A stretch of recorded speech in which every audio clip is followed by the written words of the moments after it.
The soft ping from my laptop was a sound I knew intimately. IT was the sound of my separate world brushing against the edge of my real one, that I minimized the complex lines of code on my screen.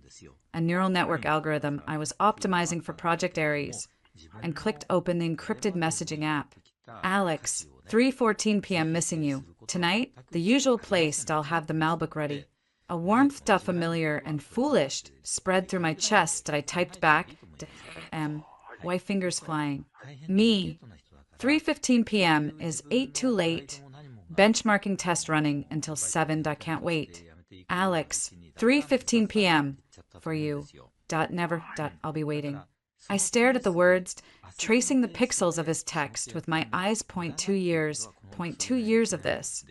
The secret smiles across crowded conference rooms, the burner phones, the late-night arrivals at the secluded Sausalito house he'd bought under a shell company. Our house, he called it. 2 years of being Olivia Chin, that mid-level data scientist at Ether Innovations, BY Day. And Olivia Sterling, the wife of the company's visionary CEO.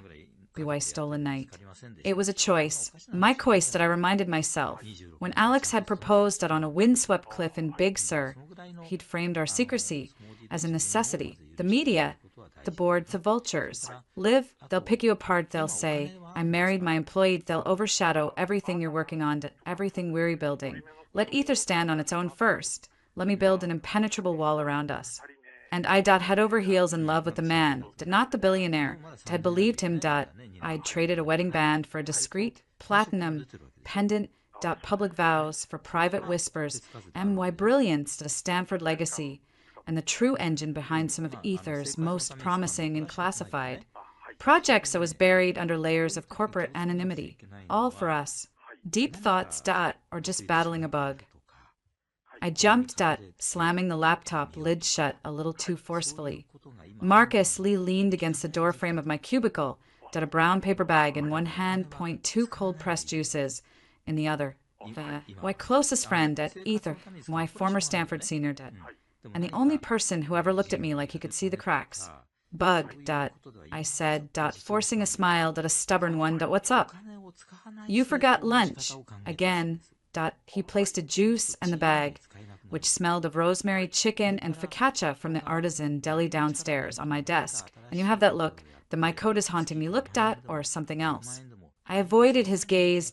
Unwrapping the sandwich. Just tired. Project Ares is at a sensitive phase, right? He didn't sound convinced. He pulled over a chair, lowering his voice. Look, I know it's none of my business, but you've been more distant lately.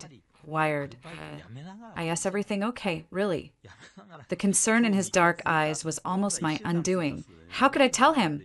I'm secretly married to our boss, who insists on this bizarre double life. And sometimes I wonder if I'm breathing helium and calling it air. It's fine. Marcus, just personal stuff. Personal stuff you can't talk about. IT was a statement. He took a sip of his juice. You know, for a genius, you can be a terrible liar. I essed him. My head snapped up. Who? Sterling. Marcus's voice was flat. I see how he looks at you in meetings. It's not professional.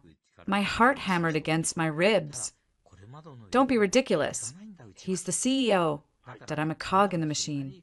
You're the secret weapon in the machine. Live. And we both know it, Marcus countered. And he knows it too. Just be careful. Men like him, they're used to owning things, even people. A flash of anger cut through my anxiety. You don't know him. I know his type. I also know you deserve more than clandestine glances and hidden priorities. He held up a hand before I could protest. I'll drop it. But my offer stands. Anytime. You talk.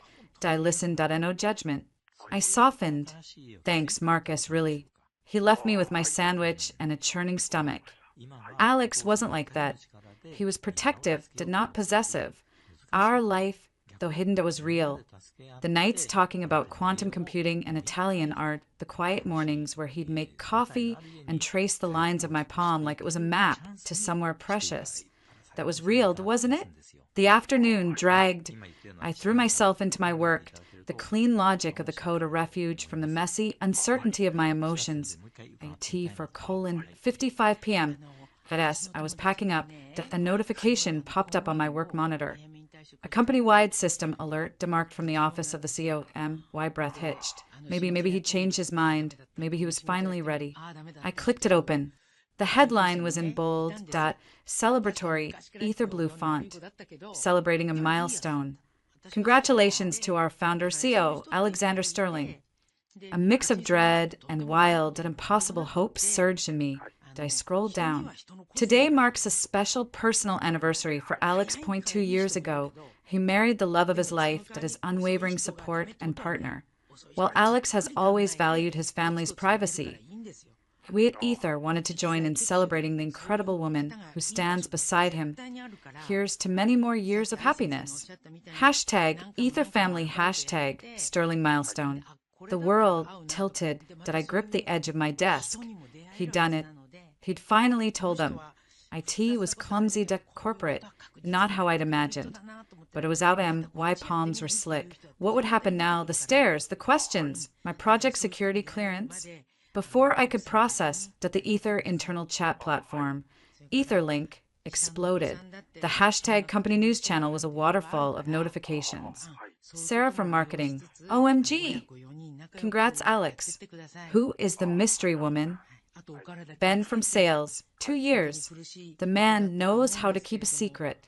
Congrats, boss. Dave from engineering. About time we got some details. Spill, Alex. The messages poured into a torrent of digital confetti, and then a new post appeared at the top. The username was verified. Bolded. Alexander Sterling. Why husband? He had posted picture. The air left my lungs in a silent, painful rush. It was a photograph of a woman's back, taken from behind.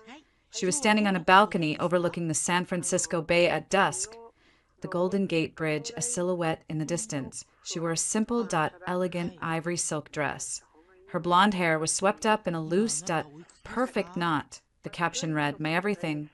Thank you for these 2 incredible years." And below it, the little icon was active. Alex Sterling had liked his own post at a gesture of affirmation. A wave of nausea hit me so hard I had to close my eyes. That wasn't me. I hated silk. I never wore my hair up like that. The balcony, it wasn't ours in Sausalito. IT looked like the view from the Mandarin Oriental. But I knew that dress, I'd seen it in a boutique window in Union Square last month. And I knew the hair, that posture, the particular tilt of the head. Chloe, Alex's executive assistant. The chat channel was moving too fast to read. Michael from PR. She's stunning. What a perfect match. Chloe, executive assistant to CEO. Thank you all for your sweet words. We're so touched by the Ether family support. Chloe had said we. A cold, clarity sharper than any algorithm settled over me. This wasn't an announcement. This was an erasure. My work phone buzzed. A text from Alex. I looked at IT. Why vision tunneling? Alex, 5:07 p.m. Don't overreact. We need to talk. Not now, later. The disconnect was absolute. The man who'd texted missing you 0.3 hours ago was now the architect of this public spectacle with another woman. The man who swore to protect me was now telling me not to overreact. I looked from the buzzing, celebratory chat stream to Alex's cold, dismissive text. The 2 realities split, and the chasm between them swallowed the person I'd been for 2 years. A raw, guttural sound escaped my throat. My hand, moving of its own volition, swept across my desk. The keyboard, the conduit to this nightmare, clattered to the floor, keys scattering like broken teeth. In the sudden, ringing silence of my cubicle, punctuated only by the cheerful pings from my monitor point, one thought screamed in my head over and over. I end time with my pounding heart. That woman in the picture is not me. That's Chloe. What have you done? The silence after the keyboard hit the floor was a physical thing. IT pressed against my eardrums at a vacuum that made the blood roaring in my head sound like a freight train. The pings from Etherlink were a taunting counter-rhythm. I stared at my phone, at the screen still glowing with Alex's message. Don't overreact. We need to talk. Not now, later. Each word was a shard of ice. Don't overreact. Tia what? to my husband publicly declaring his love for his assistant, to being wiped from my own life's narrative later, when, after the digital champagne had been drunk, after Chloe's status as Mrs. Sterling had been cemented in the collective consciousness of our company, a hot wave of humiliation washed over me, followed immediately by a colder, sharper fury. He didn't get to do this. He didn't get to drop a nuclear bomb on my reality and then tell me to wait in the fallout shelter. I snatched up the phone, why fingers trembled. But my thumb was steady as I pressed the call button next to his name. The secret, personal one, IT rang once, twice, 0.3 times, then went to a generic voicemail. He'd sent me to voicemail. I called again, same result.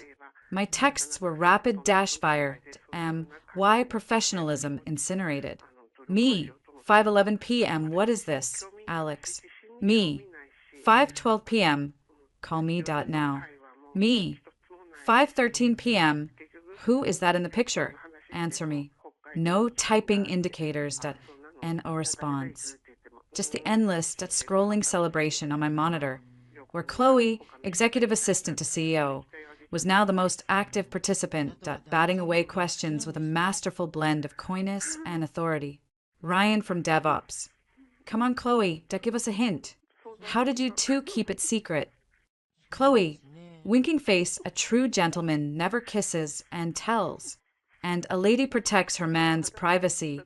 Let's just say it was worth the wait. My stomach churned. Protects her man, I felt a scream building in my throat, desperate and primal. I clamped a hand over my mouth, why eyes stinging. The sound of laughter, bright and tinkling, cut through the haze. I looked up. Across the open-plan floor, near the glass-walled conference rooms, a small crowd had gathered. In the center was Chloe. She was holding court, a radiant smile on her face, one hand, gesturing gracefully, while the other casually rested on the arm of a man who had just stepped out of the executive elevator. Alexander Sterling. He looked impeccable. Charcoal suit, and tied the top button of his shirt undone. The carefully cultivated image of the brilliant, approachable tech prince. He was smiling, practiced a warm curve of his lips as he accepted backslaps and handshakes. He leaned down, said something in Chloe's ear. She laughed again, throwing her head back slightly, her hand moving from his arm to briefly touch his chest in a gesture that was intimate, proprietary. I was frozen, a ghost in my own life, watching my husband and his, accomplice, lover, public wife.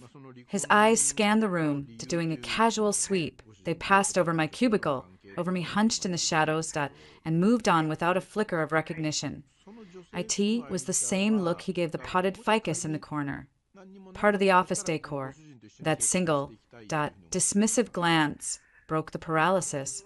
I didn't remember standing, I didn't remember weaving through the maze of desks, past colleagues who were either oblivious or already whispering behind their hands, and why vision had tunneled to one point, the private hallway that led to the executive suites and Alex's corner office. My ID card, a mid-level green, shouldn't have unlocked the reinforced glass door. But in my first year, when our marriage was new and the secrecy was still a thrilling game, Alex had programmed my card with universal access. You can always find me, he'd said, kissing my forehead. The memory was acid now. The door clicked open. The plush silence of the executive floor swallowed me. Down the hall, I could hear the muffled celebration from the main floor. Here, IT was a tomb. His assistant's desk, Chloe's desk, was emptied out, of course. The door to his office was ajar. I pushed it open. He was standing by the floor-to-ceiling window, his back to me, phone pressed to his ear. Just handle it. David, the narrative is positive, it's good for the brand. Personal stability, loyal partner. Yes, I know what you wanted. But this works. He sounded impatient, authoritative, not like a man whose world had just been upended. He ended the call, sighed, and turned. When he saw me, he didn't startle. His face just settled. The public mask of warmth vanished, replaced by a cooled, weary neutrality. It was the face he used for difficult board members. Olivia, he said, placing his phone carefully on the desk. You shouldn't be up here. The sound of my name on his lips, formal. S. Oh, cold. It was a slap. I shouldn't be up here. My voice was a ragged whisper. Alex, what the hell was that? Close the door, he instructed, his tone flat. I kicked it shut behind me.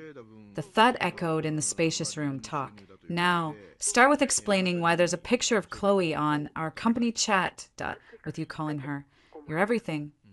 He ran a hand through his perfectly styled hair, a rare sign of agitation that it's not what you think. Really? A hysterical laugh bubbled out of me. Because it looks exactly like what I think. It looks like you're publicly dating your assistant while your actual wife sits in a cubicle downstairs having a heart attack. Keep your voice down. He snapped, his eyes darting to the door, and it's not dating. It's a strategic narrative. A what? He walked around his desk, not towards me, but to put the massive piece of polished walnut between us, a barrier. Think, Olivia, use that brilliant mind of yours. The IPO roadshow is in 6 months. Investor confidence is everything. They want a stable, relatable leader, a family man. So you invented a family. I shot back with Chloe. It's a smoke screen, he said, his voice rising before he forcibly lowered it again to a controlled leak. The media pressure was getting intense. Speculation about my personal life was becoming a distraction. David, he paused, his jaw tightening, and why father has been pressuring me about legacy, about making suitable choices. This quiets everything down. I stared at him, trying to process the sheer, audacious insanity of it. You let everyone believe you're married to Chloe, to what? To get your father and the gossip blogs off your back. To protect you. He insisted, leaning forward on the desk. This creates a shield. The vultures will be fixated on Chloe. They'll follow her, photograph her, dig into her bland Midwestern past. They won't look twice at you. You can keep working on Project Aries in peace. Our life, our real life, stays untouched, private, safe. The words were smooth, logical, and perfectly aligned with every justification he'd ever given me for our secrecy. But the foundation was now rotten. You posted a picture, I said, my voice trembling with a new kind of hurt. You called her your everything. You liked the post, you're letting her play the role. Downstairs, she's touching you, calling you her man. How is that a smokescreen? Alex, it feels like a replacement. For the first time, a flicker of something like genuine emotion crossed his face. Impatience tinged with condescension at its performance. Liv, you know the game, we all play roles. Chloe understands the assignment. She's being compensated very well for her discretion and her public-facing duties. Compensated, the word hung in the air, ugly and transactional. And what are my duties? I asked quietly, Tio, stay hidden in the shadows while another woman wears my life.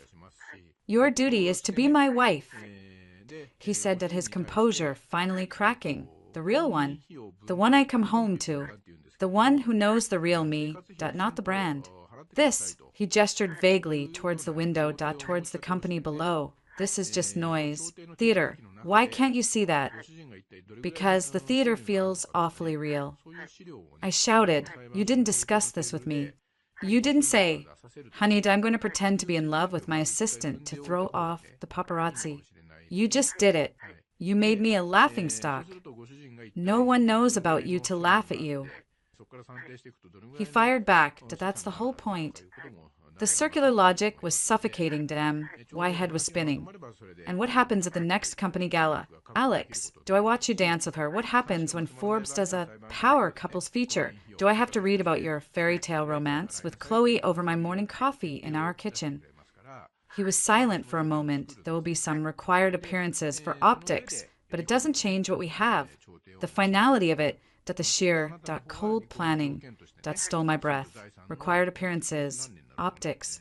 You've already thought it all through, I whispered. The details, the compensation for Chloe, the narrative. This wasn't a snap decision. This was a campaign. And I was the last to know. I was going to tell you tonight, he said, his voice dropping back into that coaxing, that intimate register he used in our dark bedroom, the house. With the wine, I knew you'd be upset. But I thought you'd understand. For us, for our future. He moved then, finally coming around the desk. He reached for me. Liv, please, you're the only thing that's real to me. This, he glanced at his computer screen, still showing the Etherlink feed. This is just pixels. It's business. I looked at his hand extended towards me. The same hand that had an hour ago, that liked a post declaring another woman, his everything, that a profound exhaustion settled into my bones, heavier than anger. I took a step back, avoiding his touch. The flinch in his eyes was minor, but it was there. I need to go, I said, my voice hollow. Liv. I said, I need to go, I turned and reached for the door handle. We'll talk tonight, he said to my back, his tone firming back into CO mode. At the house, don't do anything rash. I didn't answer. I walked out, past Chloe's empty desk, down the silent hall. The click of the glass door closing behind me felt like a period at the end of a sentence, a terrible, unfinished sentence. My cubicle was a crime scene. The scattered keyboard keys, half-eaten sandwich, the cold juice Marcus had brought, the monitor still glowed, a parade of joy for a marriage that didn't exist. I grabbed my BAG.M coat that I had to get out. As I hurried towards the elevator bank, head down, that I almost collided with someone. Whoa, Liv, you okay? It was Marcus. He was holding a stack of circuit boards, his brow furrowed with concern that I heard a crash earlier. I couldn't speak. I just shook my head, eyes desperately trying to convey a warning, a plea for silence. His gaze shifted from my face to over my shoulder. His expression hardened, I turned. Alex was standing at the entrance to the executive hallway watching us. His posture was relaxed, but his eyes were laser-focused on Marcus's proximity to me. IT wasn't jealousy. IT was assessment, like a security system, scanning for a threat. He gave Marcus a small, cool nod. Marcus. Then his eyes locked back on me. Have a good evening. Olivia. The dismissal was absolute, the CEO to an employee. He turned and disappeared back into his sanctuary. Marcus looked from the empty hallway to my shattered face. He didn't ask. He simply said, low and urgent, let's get you out of here. He didn't press me in the elevator. He didn't speak as we crossed the gleaming ether lobby. He just walked beside me, a solid, silent presence. When we pushed through the glass doors into the cool San Francisco evening, the sound of the city felt like an assault. My car's in the garage. I'll drive you, he said. IT was an offer. I was about to refuse to say I'd call a ride when my personal phone buzzed. Not the secret one, real one, a text from an unknown number. Unknown number. 5:48 p.m. Hi, Olivia. It's Chloe. Alex said I should reach out directly from now on for any wife-related scheduling or logistics. So excited we can finally connect. Maybe coffee next week to sync up? I stared at the message, the cheerful emoji, a little dagger of surreal horror, wife-related scheduling. I showed the screen to Marcus. He read it, and his face went very still. When he looked at me, his eyes held no pity, only a grim, dawning understanding. Get in the car. Lived, he said, his voice quiet, you're not going to Sausalito tonight. The last thread of my composure snapped. I nodded to numb, and let him lead me away from the glittering tower that housed my husband at his public wife. And the ruins of my secret life. The conversation was over, but the war, I realized with a sickening clarity, had just been declared. And I had no idea what the rules were, or who the enemy truly was. The hum of Marcus's electric sedan was a soothing, impersonal white noise. San Francisco slid by the windows, a blur of steep hills, fog-muted lights, and the distant, cheerful clang of a cable car that felt like it belonged to another universe. I stared at my hands, clenched in my lap. Chloe's text still glowed on my phone screen. An obscene jewel in the dim car. Wife-related scheduling. He said it was a smoke screen. I finally said my voice sounding alien to my own ears. Tio, protect me. Tio, create a shield, so the media would focus on her. Marcus was silent for 2 blocks. He navigated the traffic with a calm precision that was his trademark, and you believe him. The question was a scalpel clean and sharp that I don't know what to believe that I recited Alex's logic, the cold boardroom calculus of it. The IPO'd investor confidence, his father's pressure. IT sounded hollow even as I said it. He said it was just theater. Performance, that E was the real thing.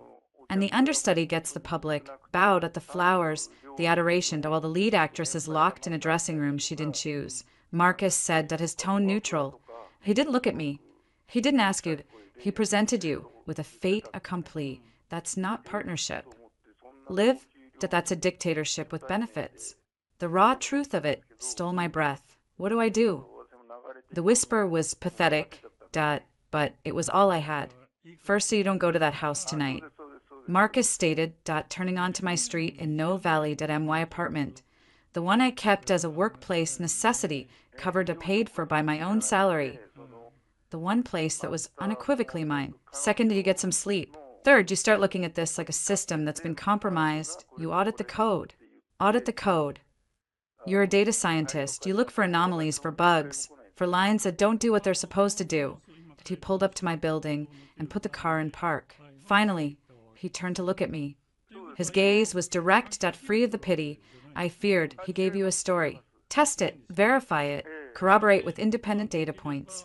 He was talking about evidence, about treating my marriage like a corrupted data set. The clinical approach was a lifeline.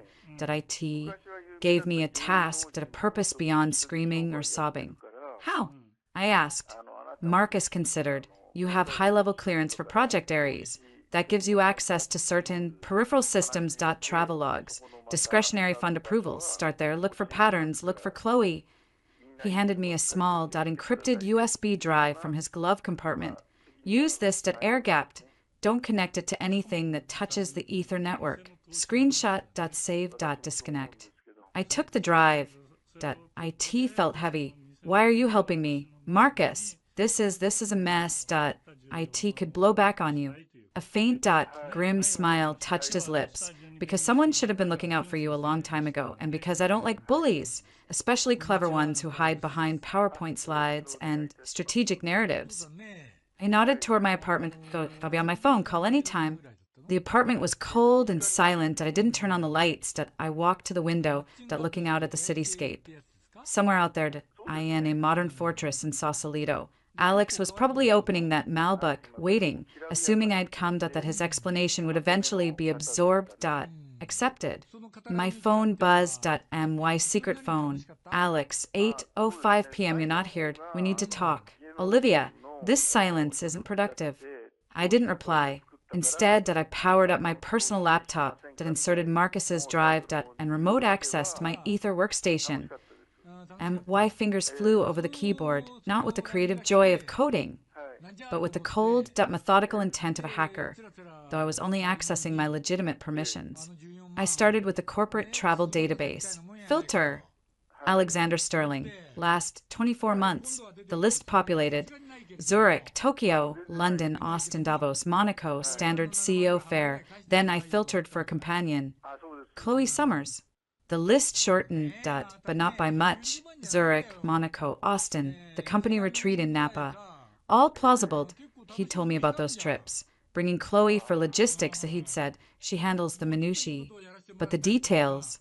I cross-referenced with the expense reports. Monaco. The single villa at the Hotel de Paris was billed not 2 rooms. The receipt for a romantic sunset dinner for 2 on the hotel's rooftop terrace was attached. Austin. The flights were first class, seated together. The hotel was a boutique with 1 king suite booked. My throat tightened. Theater. Performance. I dug deeper into the discretionary fund managed from the CEO's office, large regular payments to a corporate concierge service. I traced one that IT was for a jewelry purchase from a high-end boutique in Union Square. The description was vague, custom platinum and diamond piece. The date was 3 weeks ago, around the time I'd seen that ivory dress in the window. My eyes drifted to the cheap, decorative ring I wore on my right hand. A decoy MY real wedding band, a simple elegant platinum band Alex had designed himself. It was in a safety deposit box. He'd said it was too recognizable. for our real life, he'd whispered. With a shaking hand, I navigated to the company's internal photo server, the one used for PR and events. I searched for Sterling, and Chloe. Dozens of images appeared. Company galas, tech summits, charity events, in everyone. Chloe was at his side, a half step behind, always perfectly dressed, smiling. In one. From 6 months ago, her hand was on his arm, on her finger. Catching the light was a ring, a solitaire diamond with a distinctive, sleek platinum band. It was a near-perfect replica of the one in my safety deposit box. The one he said was unique. The room swam, compensated very well for her discretion. This wasn't just a recent smokescreen. This was a long-running campaign. My personal phone buzzed again. Chloe, 9:30 p.m. Hey, Olivia. Just wanted to say again how excited I am we can finally chat.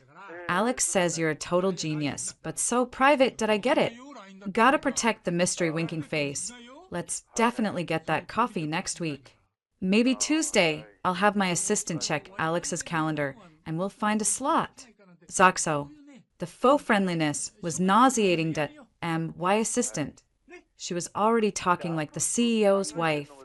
And the mention of Alex's calendar, a subtle assertion of her new dominion over his time, over his life. I didn't reply that I couldn't. Instead, I opened a new secure browser window, that I needed an independent data point, just as Marcus said that I needed to know about Alex's father, David Sterling, the pressure Alex had mentioned. David Sterling wasn't just a disapproving father. He was old money Boston, a venture capitalist with a reputation for ruthless pragmatism and a deep-seated belief in appropriate alliances. A few searches through business archives and society pages painted a clear picture.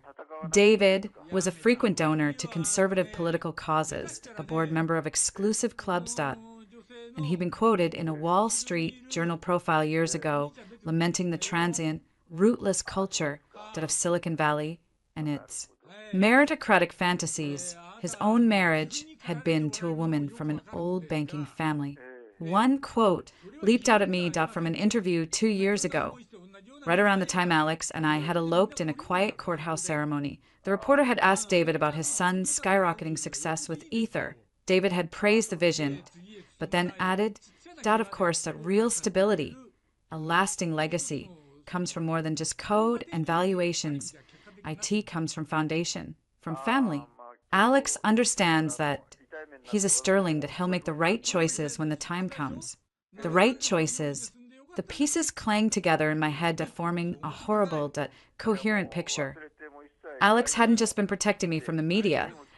He'd been hiding me from his father, from a world where Olivia Chen, the daughter of 2 academics, a woman who built AI in a hoodie, was not a right choice. Chloe, with her polished demeanor, her social ease, her acceptable appearance, was. The smoke screen wasn't for the public. IT was for David Sterling. My secret phone rang. IT was Alex. I let it go to voicemail. A minute later, IT chimed with a message. Alex, 10:15 p.m. voicemail. His voice was tight, controlled, but with an edge I rarely heard. Olivia, this is childish. You're not looking at the bigger picture.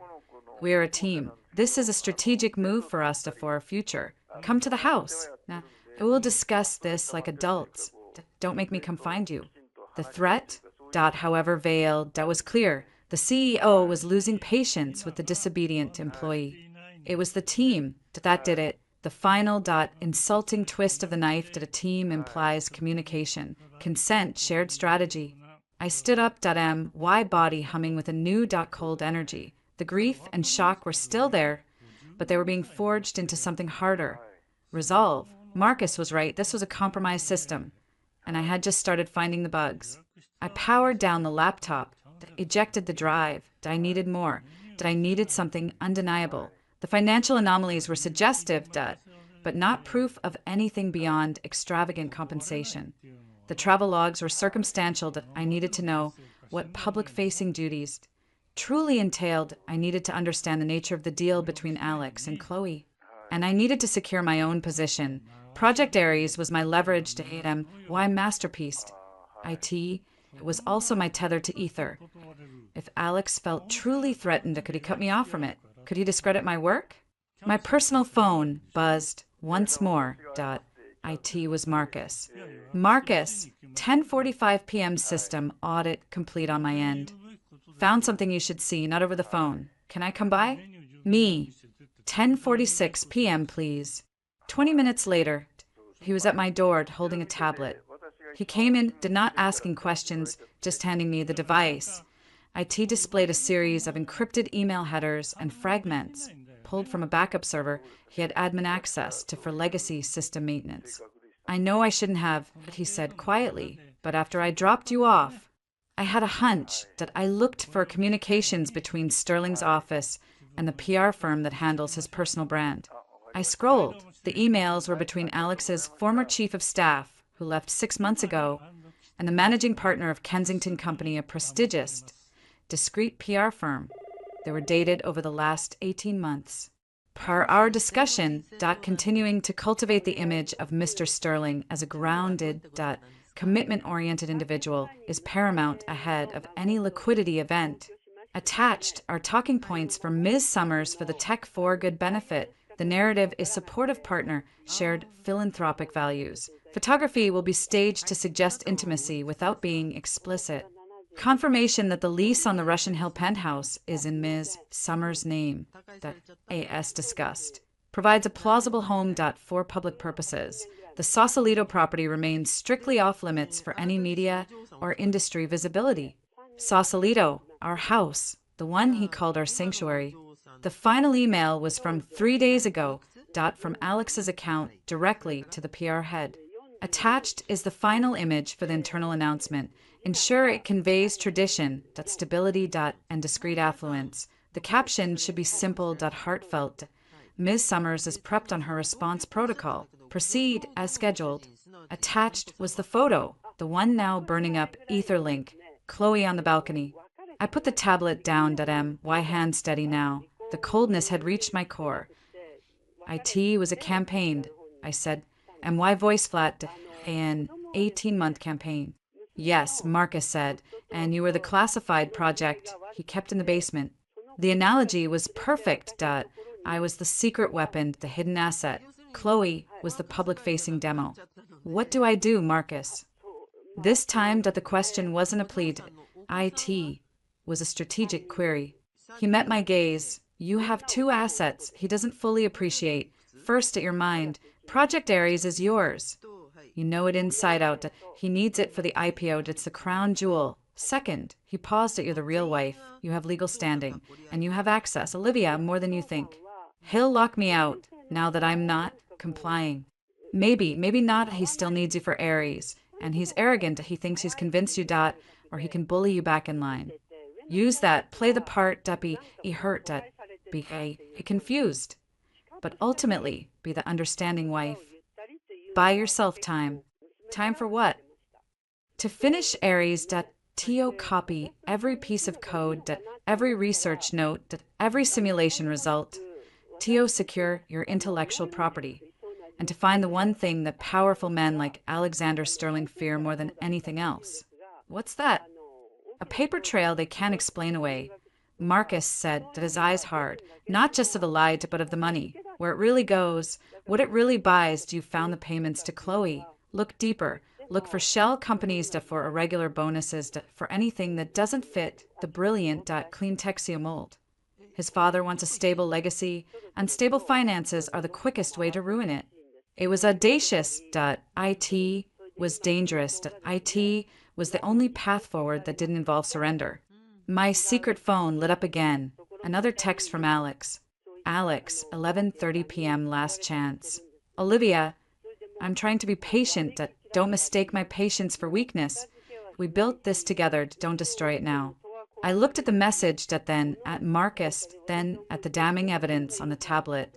I picked up my personal phone and opened my text thread with Chloe. Me, 11:32 p.m. Hi, Chloe. So sorry for the late reply. Been buried in work. Coffee next week. Sounds great. Tuesday works for me. Looking forward to finally connecting. I hit send. The tone was perfect. Slightly flustered, friendly, non-threatening. Then I picked up the secret phone, I typed my reply to Alex. Y fingers moving with a strange detached calm. Me, 11:33 p.m., you're right. I overreacted. IT was a shock. I'm scared. This is all just so much that I need some time to process. But I'm coming home tomorrow. The lie tasted like ash, but it slid smoothly off my tongue.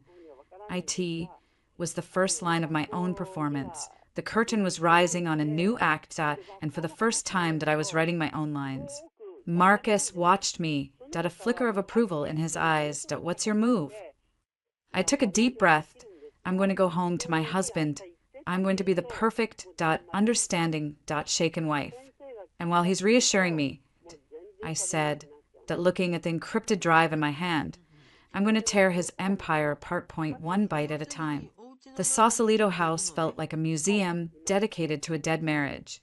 The Malbec Alex had promised stood unopened on the granite kitchen island. The view of the bay, usually a source of peace, now felt like a surveillance feed. Beautiful, cold, and distant. I stood in the foyer, white overnight bag at my feet. Alex descended the open staircase, slowly, his face a careful mask of concern. He was in his weekend uniform. Dark jeans, a soft cashmere sweater, the image of a relaxed, approachable genius. Olivia, he said, his voice a warm baritone designed to soothe. He didn't move to hug me. He'd always been a master of calibrated intimacy. I'm glad you came. You said we needed to talk. I replied, keeping my tone neutral, injecting a tremor of residual hurt. The understanding, but wounded, wife, I'm listening. He gestured toward the great room. Let's sit. We took opposite ends of the vast sectional sofa, a stretch of cold leather between us. For a moment, there was only the whisper of the central air and the muffled cry of a gull outside. I handled it badly. He began, leaning forward, elbows on his knees. The picture of contrite sincerity I should have prepared you. But the board, my father, the pressure was immediate. They wanted a narrative. Olivia, the simple, clean, palatable history for the IPO. Reclusive genius CEO has a certain appeal. But stable family man opens different doors, bigger doors. I wrapped my arms around myself, looking down. You made me feel invisible, worse, replaceable. You are not replaceable. His voice sharpened with conviction.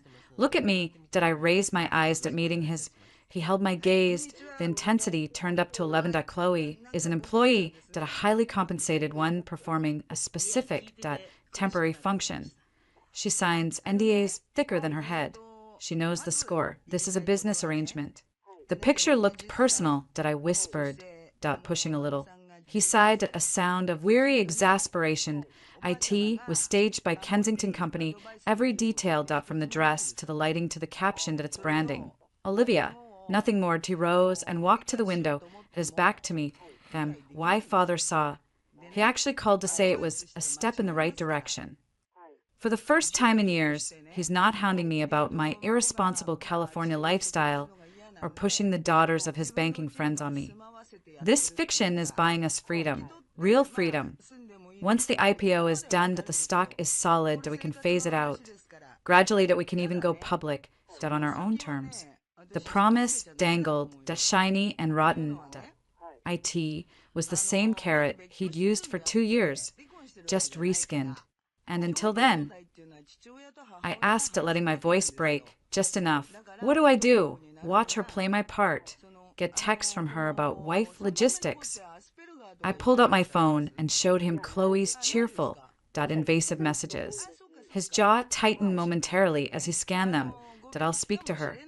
Her enthusiasm is overstepping. Her job is to be seen, not to engage. I'll make that clear. She invited me for coffee. T.O. sync up. A flicker of genuine annoyance crossed his face. Decline, or go, and make it clear you're a busy scientist with no interest in her social calendar. Establish your lane. He came back and sat closer this time, within touching distance. Your lane is the important one. Live. Project Aries, it's the key to everything. While Chloe is doing this, he said the word with distaste. You are building the future that makes all of it possible. You're my secret weapon. You always have been. It was masterful. Demotion wrapped in deification. I was to be placated with the importance of my work. while the real world celebrated another woman in my place. I let a tear escape, brushing it away quickly, as if embarrassed. It just hurts. He finally reached out, taking my hand. His skin was warm, his grip firm. Familiar, a tremor of something old and treacherous went through me. A memory of love, or a well-conditioned response that I know. And I hate that. This is the burden, live. The price of what we're building, that we carry it together. He lifted my chin, dear, you trust me. The old me would have melted. The new me saw the trap, it was a loyalty test, pure and simple. I held his gaze, letting the conflict show in my eyes, before slowly nodding that I'm trying to. He smiled, a real one, or a perfect replica. That's all I ask. He stood, pulling me up with him. Now, enough of this heaviness. I have something for you, a peace offering. He led me to his study, a room I seldom entered, from a locked drawer in his desk. He pulled out a small, velvet Cartier box. Why heart? Stupidly, that leapt for a second. He opened it. Inside wasn't jewelry, but a sleek, black key card with a chip embedded in it. Unrestricted point, 24/7 access to the new Ether AI research lab in Mountain View. He said, placing it in my palm, IT doesn't officially open for another month, but the core systems are live. The most advanced computing cluster on the West Coast. I want you to have first crack at it for Ares' final phase simulations. And, budget constraints and oversight. Just you and the machine. It was a breathtaking bribe. And a tactical move. He was giving me what I craved most. Unfettered access to the tools of my craft. To bind me tighter to him and to Ethered. To remind me where my true value, and my true allegiance, lay. I looked from the keycard to his face, feigning overwhelmed gratitude. Alex, this is incredible. Nothing is too incredible for you, he said, softly, kissing my forehead. Now, let's open that wine. We have a lot of lost time to make up for. The next 2 weeks were a study in surreal duality, by day, the Ether HQ. I was Olivia Chin, focused data scientist. I exchanged polite, distant greetings with Chloe in the hallway as she give me a tight, knowing smile. Coffee soon, Olivia. She'd trill, before gliding toward the executive elevator. I'd nod and hurry back to my cubicle, where I ran parallel work. The legitimate, groundbreaking labor on Project Ares and the clandestine, meticulous scraping of Ether's financial underbelly onto Marcus's encrypted drive. By night, I Sausalito, I was the conciliatory wife, listening to Alex's deal-making stories, offering tech insights. He actually listened to, sharing a bed where intimacy felt like a negotiated ceasefire. I played my part. So while I sometimes forgot which lines were scripted and which were real, the tension found its pressure valve at the Ether annual gala, coinciding with Alex's birthday. IT was the company's biggest spectacle, held at the SMOMA. The theme was the future. Illuminated, I wore a simple, dark blue gown I'd owned for years, my hair down. I was a shadow. Alex was the SUN, a custom Tom Ford tuxedo. He worked the room with effortless charm, the center of a gravitational field of investors, politicians, and journalists, and orbiting him closest at a dazzling moon in a silver sequin dress that screamed main event, was Chloe. She laughed at his jokes, touched his arm to guide him to someone, played the hostess with a proprietary air. I stood near the open bar with Marcus, who had come as my reluctant +1. This is brutal to watch, he muttered, sipping club soda. It's research, I said flatly, my eyes tracking them, I'd found more financial threads. A shell company in Delaware that received quarterly transfers from an Ether subsidiary, money that eventually funneled to a boutique in Paris Chloe favored. I had pieces, but not the whole picture. The speeches began. The board chairman praised Alex's visionary leadership, then he announced a special birthday tribute. The lights dimmed, and a montage played on a giant screen. Photos of Alex through the years, childhood shots, Stanford graduation, early Ether days, and then more recent ones. Alex and Chloe at a charity bike ride. Alex and Chloe at the opening of a new lab, cutting a ribbon.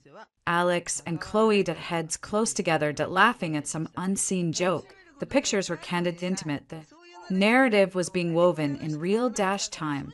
that I in front of 500 people. My chest constricted. This wasn't just internal chatter. This was the official company history being rewritten. The montage ended to thunderous applause. The chairman called Alex back to the podium. And to help us celebrate our leader, that the chairman boomed. The woman who brings so much light to his life, Chloe Summers.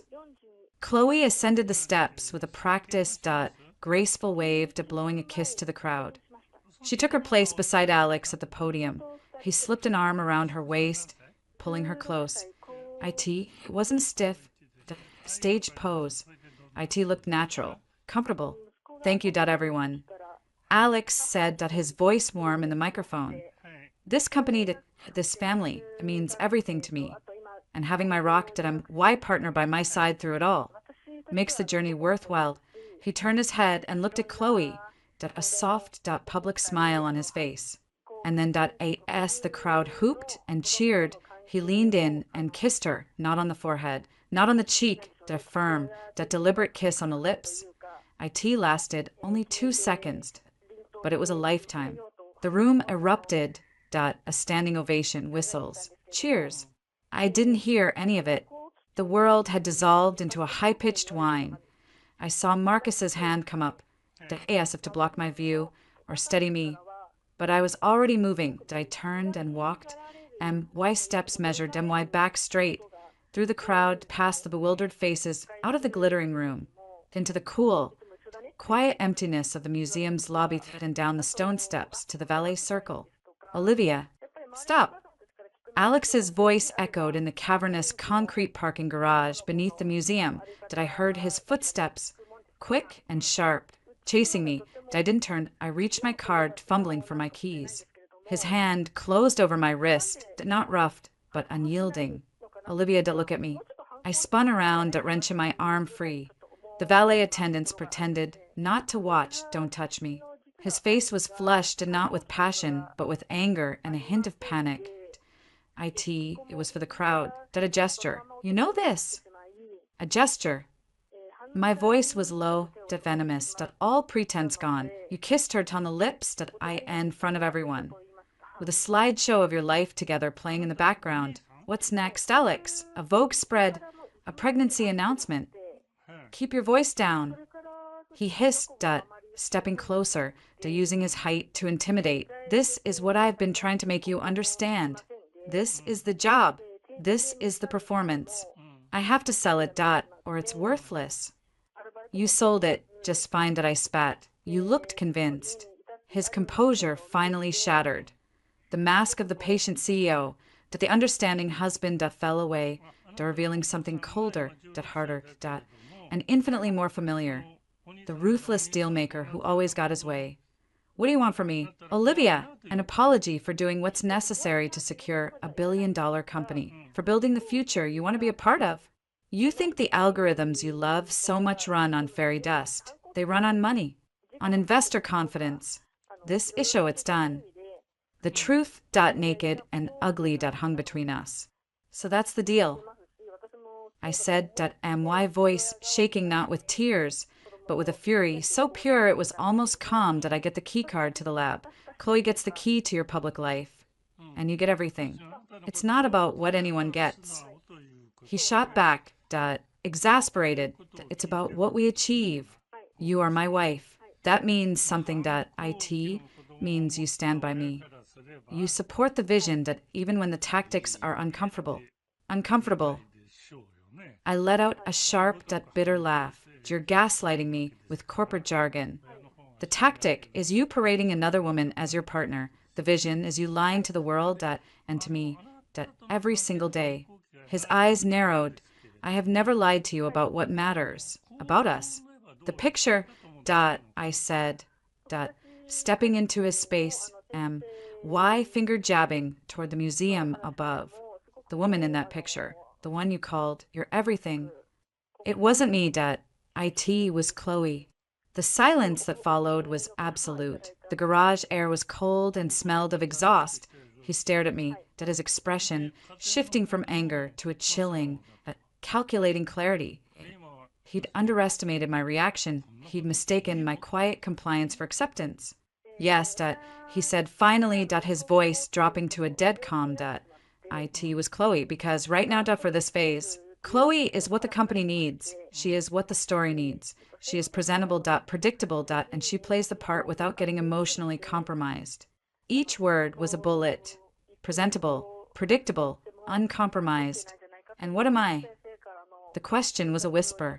You, he said, looking at me not with love, or even with regret, but with a stark, managerial assessment, the brilliant, complicated, essential asset I keep off the books. You are Olivia Chin. You are Project Aries. You are my real wife, and you have a choice to make. He let the words hang, letting me absorb the brutal hierarchy of his world. You can continue to be my partner in the ways that truly matter. You can have the lab, the resources, the freedom to build, and the private life we share, He continued, his gaze unwavering. You can let your emotions derail everything we've built. Your work, some white company, our future, over a piece of public theater. But you can't have both the spotlight and the control room. Olivia, the world doesn't work that way, I need you in the control room, SO decide. Are you in, or are you out? It was the ultimatum, and no more promises to phase Chloe out, and no more talk of after the IPO. This was the permanent arrangement. I looked at the man I had loved, who had whispered futures to me in the dark. I saw the CEO, the strategist, the son trying to impress his father, I didn't see my husband. The fight drained out of me, replaced by a profound, crystalline certainty that I had my answer.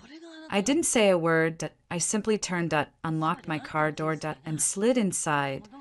I pulled away, I saw him in the rearview mirror, standing alone under the harsh fluorescent lights of the garage, his hands in his pockets. Watching me go. He wasn't a man who had lost his wife. He was a CEO who had just managed a volatile human resource. The performance was over. The war was on. And I knew, finally, which side I was on, my own. The drive from San Francisco to my apartment was a blur of streetlights and seething silence. The echo of Alex's ultimatum rang in my ears, a cold, corporate chime. Are you in, or are you out? He'd framed it as a choice between reason and emotion, between the control room and the spotlight. He was wrong. IT was a choice between being a participant in my own erasure or becoming the architect of my own future. I didn't go home, I drove straight to the new Ether AI lab in Mountain View. The black key card felt like a shiv in my purse, his bribe my weapon. The campus was a sleek, dark monolith, mostly empty at 11 p.m. The security system beeped, a green light flashed, and the fortified glass doors hissed open for me. Unrestricted point 24/7 access.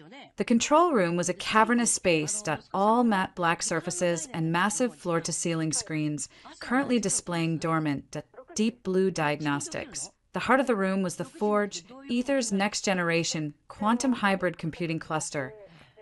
IT hummed with a low, powerful vibration, a sleeping dragon. Alex had given me the keys to the kingdom, confident the kingdom would keep me loyal. He had no idea what I was truly loyal to anymore. My personal phone buzzed. Marcus. Marcus, 11:20 p.m. I saw you leave. Where are you? Status report. Me, 11:21 p.m. Mountain View Lab. Ultimatum delivered, I'm out. Officially. The phone rang instantly. He actually said it. In or out? Marcus's voice was tight. Verbatim. Chloe is the permanent public-facing solution. I'm the brilliant, complicated asset to be kept off the books. Saying it aloud made it sound even more grotesque. Okay, Marcus said, and I could hear the shift in his tone. The strategist taking over from the concerned friend. Okay, then phase 1 is complete. The enemy has declared his position. Now we execute. What's your play? I walked to the central console. Y fingers hovering over the activation sequence. He gave me this lab to buy my compliance on Project Aries. He needs it for the IPO. It's his crown jewel. Oh, that's what I take. Take. Live. It's his IP. The code is on Ether servers. The code is in my head. I corrected. A cold focus settling over me. And the original research, the core algorithms, the breakthrough pathways. They're in my private notebooks on independent drives from before I fully migrated to Ether systems. He owns the application. Marcus, not the Genesis that I'm going to finish Aries, but not for him. There was a long pause that you're talking about rebuilding it independently.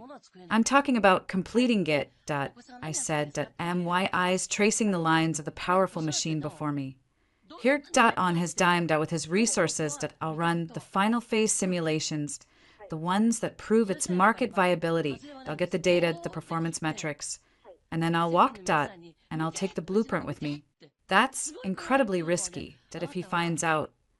He won't. He's busy selling his new narrative. And he thinks I'm in the control room, licking my wounds and playing with my expensive new toy that I began powering up the forge. Screens flickered to life, bathing the room in a cooled electric glow. I need you to do two things. Name them. First, I need a legal firewall. Quietly. Someone who can look at my original research, why pre-ether work, and tell me what I actually own versus what ether can claim. I know a guy, Marcus said immediately, specializes in tech IP, hates corporate bullies, discreet. Good. Second, to the financial trail. The shell company in Delaware, the Paris boutique payments, it's suggestive, but it's not a kill shot. We need more. We need to know what else he's funding. I it just Chloe's wardrobe and a fancy apartment. Or is there something else? Something that would scare the investors he's so keen to impress. On it, Marcus said, I'll start digging into the subsidiaries' other transactions. You focus on building your escape rocket. I spent the next 4 hours in a state of hyper-focus flow. This wasn't just work. It was an act of reclamation. Every line of code I optimized, every simulation parameter I set, there was a stitch in the parachute that would carry me away from Alexander Sterling. The LAB its sterile, powerful silence that became my monastery and my armory. At 3 a.m. Why secret phone buzzed. Alex, 3:02 a.m. I'm at the house. You're not. I assume you're at the lab. Good. Use the anger. Channel it into the work. That's where it belongs. We'll talk tomorrow. The arrogance was breathtaking. He'd declared a Cold War and assumed I'd spend the night fortifying his borders. I didn't reply. The following days fell into a new, purposeful rhythm. I was a ghost at Ether HQ, showing up only for critical meetings, speaking little. I let the narrative solidify. Poor Olivia chinned at the brilliant but socially awkward scientist. It was heartbroken, but bearing herself in her work after the CEO's romantic revelation. Chloe played her part to the hilt, offering me sympathetic, condescending smiles. I accepted her coffee invitation. We met at a trendy, sun-drenched cafe in Hayes Valley. She was already there, looking effortlessly chic in a cream-colored knit set she'd ordered for me. A matcha latte, sweetened, I hope you don't mind. I just know you tech types love your matcha, she said with a tinkling laugh. Thanks, I said, sitting down, forcing a small smile I was playing a part now too, the harmless, wounded nerd. Oh, Olivia, I just wanted to say, really how sorry I am for all the awkwardness, she began, leaning forward, her voice a confidential purr. Alex told me how hard this has been for you, seeing all that. Well, pageantry, he's so worried about you. He is. I asked, injecting a hint of desperate hope into my voice. Of course. He values you so much. Your work is everything to him. She sipped her cappuccino, leaving a perfect lipstick imprint on the rim. He just has to think about the bigger picture. The story, and honestly, between us, she lowered her voice. It's such a relief for him. The pressure from his family, from David, it was immense. They just wouldn't have understood certain choices. Her eyes flicked over me, did a micro-assessment of my jeans and simple sweater. The subtext was as thick as the foam on her drink. They wouldn't have understood you.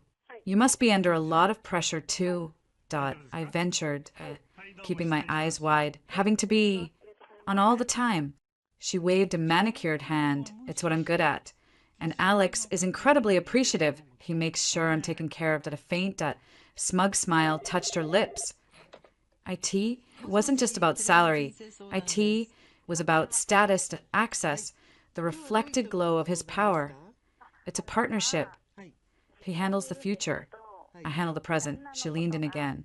And between you and me, the present involves a lot of shopping in Paris. Someone has to keep up appearances for the brand. She laughed. I laughed with her. A hollow sound. She'd just given me a crucial piece of information. The Paris payments were explicitly for her, as part of her partnership.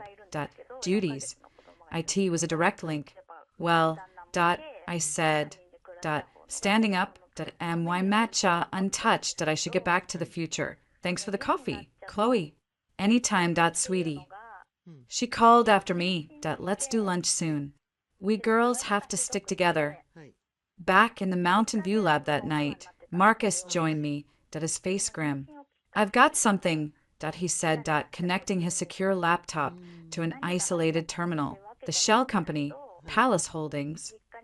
It's a conduit. Some funds go to Chloe's luxuries. Sure, but larger. More regular sums are being forwarded to a private equity firm based in Zurich. Zurich, what firm? It's called Valkyrie Capital. Specializes in distressed assets. Turnarounds and hostile takeovers. A chill that had nothing to do with the lab's air conditioning crept down my spine. What company? Marcus pulled up a complex corporate ownership chart. It's opaque. Layers of LLCs, but the trail after a lot of digging points to a primary target. Neuralink Dynamics. A small innovative neurointerface company. They're struggling for Series C funding. Valkyrie is quietly acquiring their debt. If they call it in, they'd own it. I finished. Neuralink's tech was peripheral to Ether's core business, but it was a potential gold mine in the biomedical space. Why would Alex hide an investment like that? It's a savvy move. Because Marcus said, pulling up another document, an internal Ether board memo from a year ago. The board, led by David Sterling, voted against diversifying into biotech, called it a distraction from our core competency. They shut down the acquisition proposal. I stared at the screen. So Alex is doing it anyway, off the books, using company money funneled through a shell. Tio make a play his father, and the board forbade. It's more than disobedience. Marcus said quietly, if this came out, it's a breach of fiduciary duty. It's using shareholder money for an unauthorized, high-risk venture. It's exactly the kind of unstable, rogue genius behavior that would terrify IPO investors and prove his father right. The final piece of the puzzle clicked into place with an almost audible snap. This wasn't just about hiding me, or paying off Chloe. This was Alex's secret rebellion, his gamble to build an empire beyond his father's control, funded by the very company he was supposed to be steering to a safe, stable public offering. Project Ares was the shiny, legitimate front. The Neuralink play was the dark, risky hedge. And I was standing in the middle of it, all, holding a match. I looked at Marcus, a new, steely resolve hardening within me, we need everything. Every transfer, every document, every email that links Alex to Palace Holdings and Valkyrie Capital. This isn't just about a fake marriage anymore. This is about fraud. It's dangerous. Live, if he finds out we know. He won't, I said, turning to face the humming power of the forge, on the main screen, the final simulation for Project Ares was 92% complete. He's too busy monitoring the performance of his two primary assets. I gestured to the screen, the public one in her Paris coutured, and the hidden one right here, building his legacy. I met Marcus's gaze. It's time they both turned out to be liabilities he never saw coming. The game had changed. I was no longer just a wronged wife seeking revenge. I was a whistleblower, and I was building a bomb. And the trigger was the very masterpiece he'd entrusted to my care. The air in the Mountain View lab was charged with a new kind of energy. IT wasn't just the hum of the forge running my final simulations. It was the crackle of a meticulously laid trap being armed Alex's two worlds. The glittering false narrative with Chloe, and the clandestine, fraudulent financial play. Were both spinning on axles I was preparing to snap. My performance as the chastened, work-obsessed wife was Oscar-worthy. I sent Alex brief, technical updates on Ares, dry reports that focused on processor load and algorithmic efficiency. He'd reply with terse approvals or questions about timelines, his tone, that of a CEO managing a critical project, not a husband speaking to his wife. The intimacy was dead, replaced by a cold, transactional rhythm that suited my new purpose perfectly. At Ether HQ, I leaned into the awkward genius persona, that I let my eyes skitter away from Chloe's triumphant glances in the hallway, that I mumbled in meetings, that I became a non-entity, that a piece of human furniture everyone was politely relieved to ignore. The less they saw of me, the more invisible I became, and the more freedom I had to operate. Marcus was my shadow network. Through a series of encrypted, anonymized channels, he fed me data. The paper trail connecting Alex to the Palace Holdings shell company was growing, but it was still circumstantial. A maze of digital transfers and lawyer-drawn veils. We needed a direct link, a signature, a recorded conversation. He's careful. Marcus reported during one of our late-night virtual check-ins that his face pixelated on a secure video line. All his communication with the Valkyrie fund manager goes through a single, encrypted platform. We can't crack it. And the money, it's clean by the time it hits Zurich. The fraud is in the origination. Using Ether Capital for an unauthorized investment, but proving he knowingly directed it is the trick. So we need him to admit it, I said, staring at the glowing progress bar for the Ares simulation. 98%, or we need to force his hand. How? He's juggling two secrets and a very public lie. The pressure has to be applied in the right place. An idea, ruthless and cold, began to form. His father, David Sterling, the man who'd probably hand Chloe a medal. The man who values corporate propriety above all else, that I corrected. The man who forbade the Neuralink investment. What if he got a whisper, just a hint, that his son was disobeying the board, that he was risking the golden IPO on a side gamble? Marcus whistled softly. You want to turn the old king against the prince. I want to create a distraction. If Alex is suddenly fighting a brush fire with his father and the board over financial misconduct, he'll have less bandwidth to monitor me. Daughter Chloe. IT might make him sloppy. IT might force him to communicate about. IT don't give us an opening. It's a risk. If David confronts him, Alex will lock down everything tighter. Or, I counter, he'll panic and try to cover his tracks more quickly, creating more digital noise for us to capture. We need to choose the moment. The moment chose me. An email landed in my Ether inbox with a chillingly normal ping. It was a calendar invitation from the office of the CEO. Subject: mandatory all-hands strategy briefing. From Alexander Sterling to all Ether personnel. When? Friday, 10 a.m., main auditorium. Notes: attendance required, major company roadmap and pre-IPO vision to be unveiled. QA to follow. Attached was a draft agenda. Among the bullet points, core tech deep dive, Project Ares. And market positioning the Sterling vision. Was one that made my blood run cold. Leadership legacy. Introducing the Sterling Family Fund for Innovation. The description noted it would be Ether's new philanthropic arm, personally championed by Alexander Sterling and his partner, Chloe Summers. He was institutionalizing the lie, making her a permanent, charitable fixture of his legacy. The audacity was staggering. My secret phone buzzed. Alex, 9:15 p.m. You saw the invite. Your segment on Ares is vital. I need you concise, inspiring, and technically impeccable. Presentation slides on my desk by Thursday Yodi. This is the most important audience of our lives. Our lives, the goal. Me, 9:16 p.m. Understood. I'll focus on the neural net optimization breakthroughs. Should I avoid mentioning the quantum lattice framework? It's still proprietary. I asked a technical question, playing my part as the narrowly focused scientist. His reply was instant. Alex, 9:17 p.m. Mention it in broad strokes. Generate not comprehension. Let Chloe handle the human interest angle afterward. Let Chloe handle. The phrase was a staple of his new lexicon. This was it. The Friday briefing was the grand unveiling, the culmination of his 2-year deception. He would stand before his entire company, the press, and God knows who else, with Chloe as his consort, and sell a future built on my work and his lies. I couldn't let that happen. It was time to play my card. I didn't go to Marcus. This move had to come from the shadows, from a place Alex would never suspect. I spent the next 48 hours in a state of focused frenzy. I finalized the Ares simulation.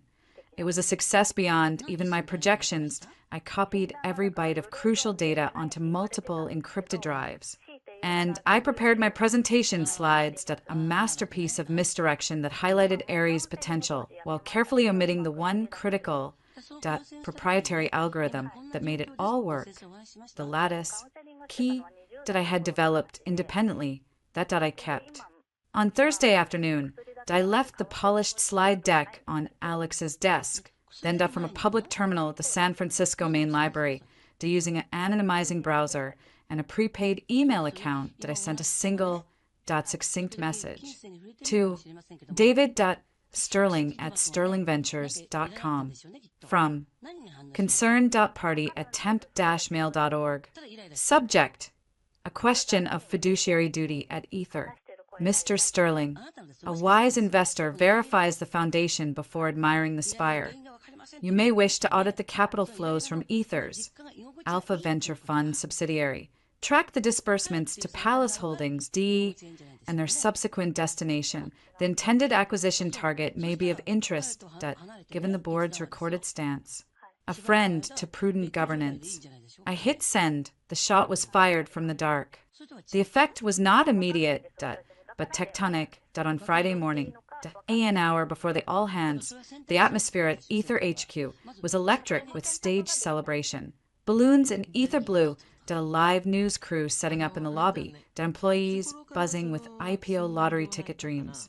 Chloe moved through the crowd like a queen, in a stunning cobalt blue dress that matched the company logo, giving pre-speech interviews about the power of partnership.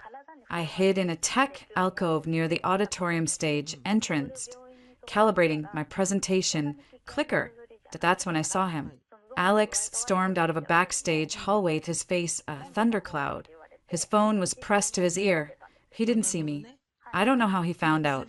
David, he hissed, his voice low but vibrating with fury. He was pacing a tight, angry circle. It's a blind guess at a fishing expedition. Because it's no to breach. It's a strategic hedge. No, you listen to me. The board's conservatism is going to strangle long-term growth. Neuralink is the future. I structured it to protect Ether from exposure. I held my breath, pressing back into the shadows to why anonymous email had hit its mark. David was confronting him. A full audit. Now you can't be serious. Do you have any idea what that would do to investor confidence days before the roadshow? Alex's laugh was short but bitter. No, of course you do. That's the point, isn't it? To remind me who holds the purse strings. Fine, run your audit. You won't find anything that isn't perfectly justified under my discretionary authority as CEO. He was lying, bluffing with the confidence of a man used to winning, but the panic was there. The tightness of his jaw, the white-knuckle grip on his phone. The briefing, it goes ahead. The show doesn't stop because you're having a paranoid episode. He listened for a moment, his expression growing colder, harder. Chloe stays that she's part of the narrative now. The narrative you proved because it polled well with Midwestern investors that were done here. He ended the call and stood for a moment, breathing deeply, visibly trying to recompose himself into the visionary leader. He smoothed his suit jacket, ran a hand through his hair. Then he turned and his eyes landed on me. For a fraction of a second, there was no mask. I saw raw, undiluted suspicion. Had I heard? Did I know? Then the CEO facade slammed back down. Olivia, are you ready? Slides are loaded. Presentation is practiced. I said why voice perfectly neutral. He studied my face, searching for a crack. Good. Remember, concise, inspiring. This is our moment. The hour was hollowed at a relic. Understood. He gave a curt nod and strode toward the stage wing, where Chloe awaited him, a vision of supportive perfection. The auditorium was packed, buzzing. Alex took the stage to a rock star ovation.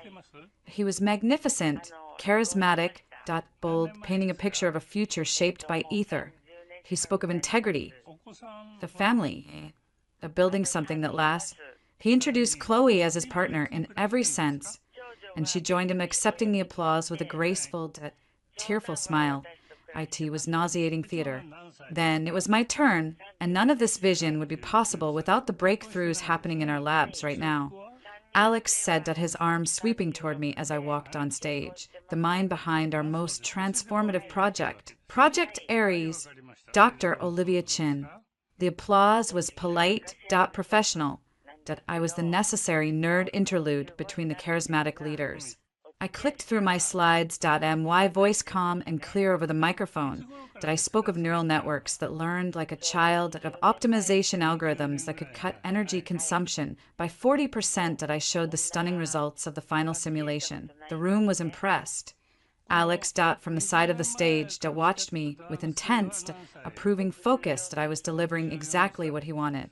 During the Q&A, a young engineer from the back asked a sharp, technical question about the quantum lattice framework, the part I deliberately obscured. I smiled. An excellent question. The lattice key mechanism is, frankly, the secret sauce. Its full architecture is highly proprietary, but I can say it functions as a dynamic entropy regulator, which is what allows for the unprecedented efficiency gains. IT was a truthful non-answer to a cloud of impressive jargon that concealed the core invention. I saw Alex's minute nod of satisfaction. Good, keep the secrets. After the briefing, I asked the crowd milled about buzzing with excitement. I was cornered by a senior director from finance, a man named Bill, who had always been friendly. Brilliant stuff. Olivia, just brilliant, he said, shaking my hand. Listen, quick question. Off the record, for the due diligence prep, we're auditing all subsidiary capital allocations, the Alpha Venture Fund. You ever interact with that side? Hear any chatter about its performance? My heart stuttered. David's audit was starting. And it was starting now. They were asking questions, casually, everywhere. No, Bill, I said, forcing an apologetic smile. I'm strictly our D.M.Y heads in the quantum cloud, not the financial one. He chuckled. Lucky you, enjoy the party. There was no party for me. I slipped away, why mind racing? The audit was a live wire. IT would force Alex's hand. He would either have to miraculously justify the Neuralink investment, or he'd have to kill it and try to hide the money trail. Either action would create evidence. My phone vibrated in my pocket. A text from Marcus. Marcus, 12:15 p.m. Check news feed now. I pulled out my phone. A headline from a major tech blog was trending. Ether's power couple steal the show. Is a sterling wedding next? The article was a fawning piece about Alex and Chloe's obvious chemistry and shared vision, complete with photos from the briefing of them smiling together. Buried near the end was a single throwaway line. Rumors of a quiet separate romance between Sterling and a female employee were firmly denied by a company spokesperson who called them baseless and harmful speculation. He was using the official narrative to not only elevate Chloe, but to actively erase and discredit the very possibility of me, the female employee that was a ghost, a rumor to be swatted away. I looked across the crowded post-briefing reception. Alex had his arm around Chloe, posing for photographs with investors. He caught my eye over the shoulder of a venture capitalist. He didn't smile. He just gave me that same assessing look from the garage. Then he leaned down and whispered something in Chloe's ear. She laughed a bright, carrying sound, and snuggled closer into his side, her eyes sliding to me with a glint of pure, undisguised triumph. The message was clear. The Friday briefing had been a declaration of his new reality.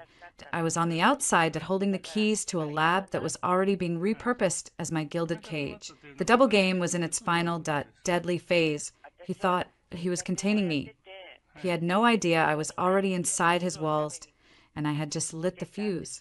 The high from the successful briefing curdled into a jagged hangover of dread. Alex's public performance with Chloe wasn't just a slap. It was a blueprint for my permanent exile.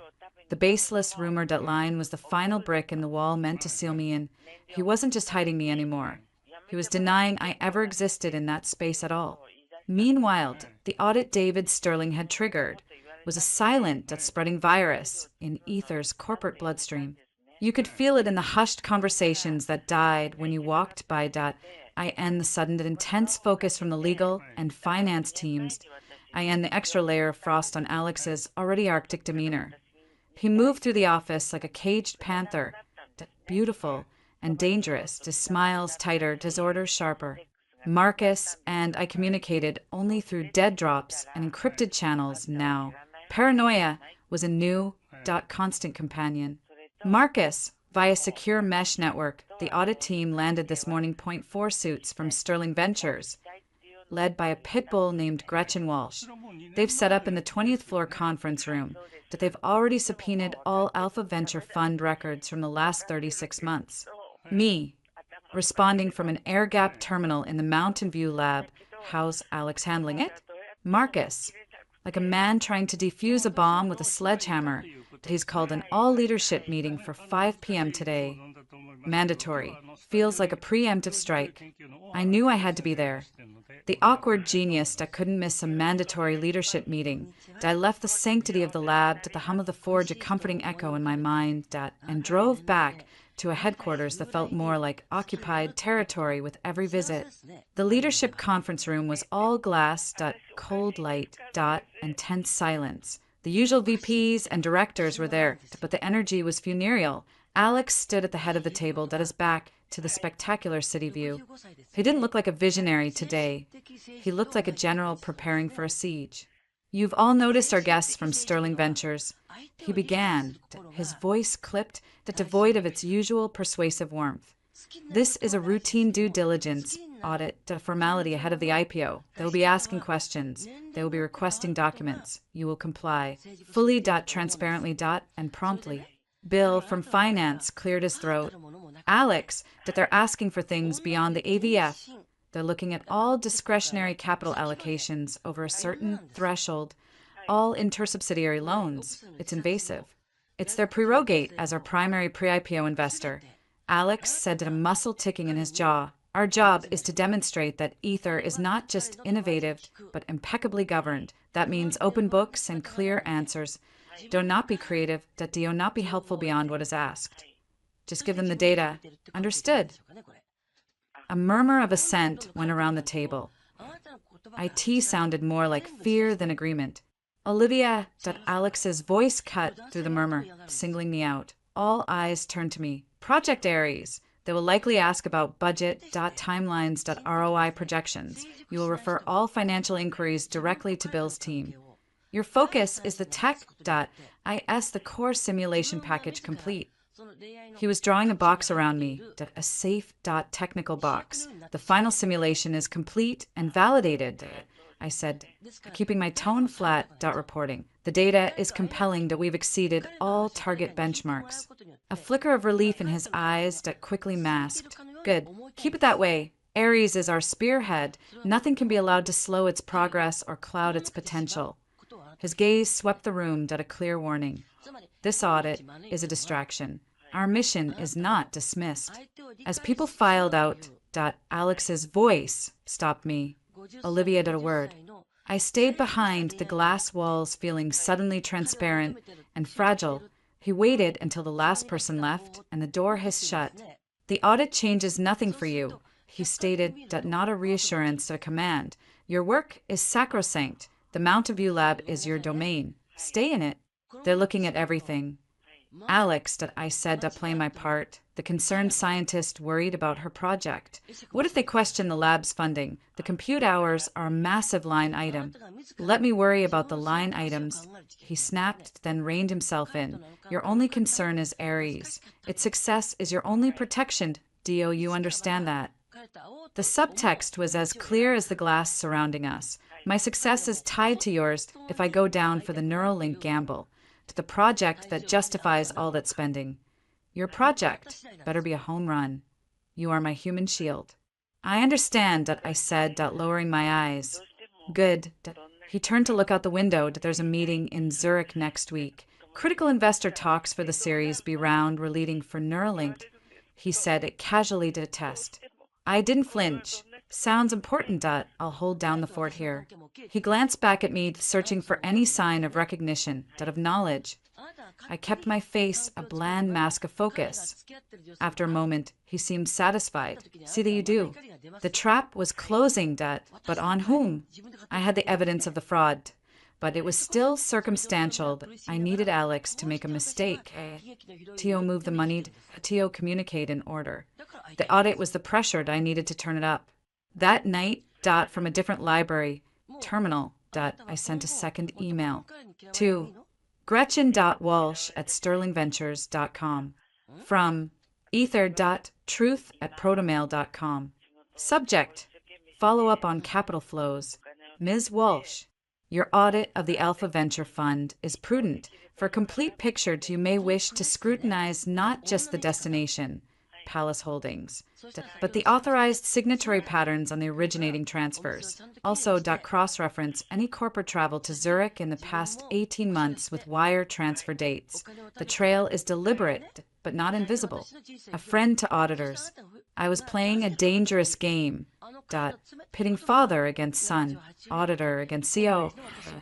I was stirring the pot, hoping the churn would bring the hidden things to the surface. 2 days later, the churn produced a wave that I was in the lab running secondary analyses on the Aries data when my office line rang. IT was Bill from finance, and he sounded like he'd seen a ghost. Olivia, you need to come to the 20th floor. Now. Conference room B. What's this about, Bill? Just get up here and bring any documentation you have on the Mountain View Lab's operational budget and procurement. Aloft, he hung up. This was it. The audit was sniffing around my project. Why heart hammered against my ribs, not with fear, but with a fierce, cold anticipation. Let them look. Conference room be felt like an interrogation chamber. Gretchen Walsh was in her 50s, with steel gray hair cut close to her head and eyes that missed nothing. She had 2 associates with her, all sharp suits and silent tablets. Bill was there, looking pale, and sitting opposite them, Storm, contained in a tailored suit, was Alex. Dr. Chen, Walsh said, not smiling, "Thank you for joining us. Please, sit." I Saturday, placing my tablet with the budget files on the table. Alex's eyes bored into me. A silent command. Be careful. We're conducting a thorough review of all major capital expenditures. Walsh began, her voice cool and precise. Project Aries is a significant one. The Mountain View facility alone represents a substantial investment. We're trying to understand the approval chain and the value assessment. I nodded, opening my files, of course. The initial proposal was approved by the CTO and the former CFO in Q4 of last year. The value assessment is based on projected market capture in the autonomous systems sector. I can walk you through the technical milestones that justify the... We've seen the technical projections. Walsh interrupted. They are admittedly impressive. Why question is about the procurement process for the quantum processing units. The invoices we've traced were paid from a capital reserve fund that according to the charter, IS for infrastructure, not RD. I had known that. I glanced at Alex. His face was a marble mask. The QPUs are the infrastructure for the RD.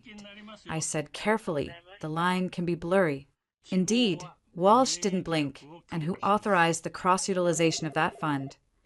I assume the CFO's office, I said, looking at Bill. Bill swallowed. The authorization came from the CEO's discretionary fund. IT was flagged as a strategic priority override. All eyes turned to Alex. Aries is the single most important project at Ether.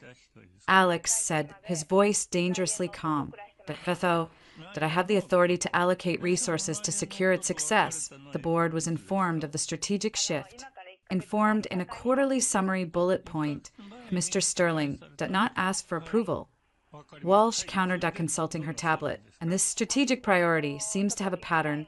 The same discretionary fund has been used to cover, let's call them atypical expenses, lavish office renovations for the executive suite, a rather generous clothing allowance for your executive assistant. She let the phrase hang, and several large recurring transfers to a Delaware-based holding company. The room temperature dropped 10 degrees. Bill looked like he wanted to melt into the floor. Alex's smile was thin, icy. Are you auditing my executive compensation and benefits policies? Gretchen, or the financial health of the company? My assistant's role requires a certain public-facing standard. The holding company is for a private, long-term investment strategy that is separate from Ether's core operations, but within my purview as the majority shareholder. A private investment that just happens to be funded by a company capital reserve. Walsh asked, her tone dripping with polite skepticism. Point one that, I might add, appears to be targeting a company this very board voted not to acquire. The silence was absolute. She had connected the dots publicly at in front of witnesses. Alex's composure didn't crack, but I saw the fury ignite behind his eyes. This meeting is over, he said, his voice low and final. You have your documents. If you have further questions about my investment strategies, you can direct them to my personal counsel. This is a waste of Ether's time and resources. He stood up, the motion abrupt. He shot me a look that was pure, undiluted warning. Not a word, before striding out of the room. Walsh watched him go, then turned her flinty gaze back to me, Dr. Chin. Your project seems to be a nexus for creative accounting. I'd advise you to ensure every aspect of your work is beyond reproach. You may be asked to testify to its independence. It was a threat and a lifeline. She was telling me to distance myself, and hinting she knew I might need to. My work is entirely independent, I said, meeting her gaze squarely. The data speaks for itself. I left the room, my legs shaky, but my mind racing. The audit had drawn blood. Alex was cornered. He would have to act. My prediction was right. The summons came that evening, not to the house in Sausalito, but to his office at Ether, long after everyone had left. The command was terse at a text to my secret phone. My office, now we have a problem. The problem was sitting in his chair, illuminated by the single desk lamp, the city lights twinkling behind him like a field of cold stars. He looked exhausted, but wired like a predator that has been chased and is now ready to turn and fight. Close the door, he said, not looking up from the legal pad he was scribbling on. I did. The familiar space felt alien, charged with hostility. Walsh is a witch hunt sent by my father, he said, throwing his pen down. She's not looking for problems. She's looking for my problems. T.O. cut me down before the IP owed it. S.O. dear old dad can install a more compliant. He finally looked at me, his eyes burning. She's fixated on the Neuralink investment. Is it a problem? I asked, injecting just the right amount of naive confusion. It's a visionary investment. They're too short-sighted to see. He exploded, slamming a hand on the desk. But if she proves I used unauthorized funds, it's a breach of fiduciary duty. IT could sink the IPO. IT could sink me. He leaned forward, the desk lamp carving harsh shadows into his face. Did I need to move the money? Did I need to restructure the financing through a personal vehicle before she can subpoena the bank records? But to do that, I need a bridge, a large, liquid bridge for 72 hours. A cold knot formed in my stomach. What does that have to do with me? Project Ares, he said, his voice dropping to a conspiratorial whisper. The simulation data, the preliminary results, they're not just good. Olivia, they're revolutionary. I've had preliminary back-channel talks with Orion Ventures. They're frothing at the mouth. They'll give me a binding term sheet for a massive pre-IPO investment based solely on your data. I can use that term sheet as collateral to get the bridge loan, to move the money, and shut Walsh down. He was talking about leveraging my life's work, the project he'd hidden me away to build. T.O. cover up his fraud. That's incredibly risky. I stammered, genuinely shocked at the audacity. If anyone finds out you're using unaudited RD data to secure a personal loan to cover a questionable transaction, they won't find out. He hissed that it's a 3-day shuffle. In and out. The Orion deal will go through. The Neuralink acquisition will be secured with clean money. And Ether will be richer for it. Everyone wins. Except if it blows up. I whispered. His expression softened, shifting into the familiar, persuasive pattern. IT won't blow up. Not with you, you've never let me down. Liv, you've always been my secret weapon that I need you to be. That now point one more time. He reached across the desk, as if to take my hand, but stopped short. Give me the complete, finalized Aries data package, not the presentation slides. The raw, beautiful, undeniable proof. Let me show it to Orion tonight. This was it, the mistake, the move born of panic and arrogance. He was asking me to hand him the rope to hang himself with, and to hang me alongside him. I looked at him, A.T. the man who had been my husband, why partner, why jailer. I saw the desperation beneath the bravado, the fear of losing everything. His company did his father's approval, did his carefully constructed empire of lies. I let the silence stretch, letting him sweat. Then, I slowly nodded, letting my shoulders slump in a show of weary resignation. You're putting everything I've built at risk. I'm saving everything we've built. He corrected, a flash of triumph in his eyes. He thought he had me. He always thought he had me. The data is on a secure air-gapped server in the Mountain View lab. I said, why voice hollow?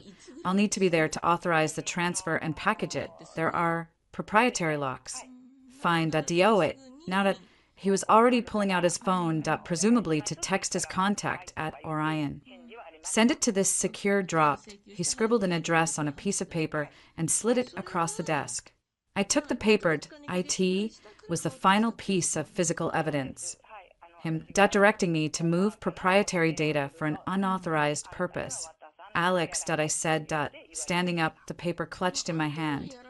After this, after the IPO, things go back to normal, are normal.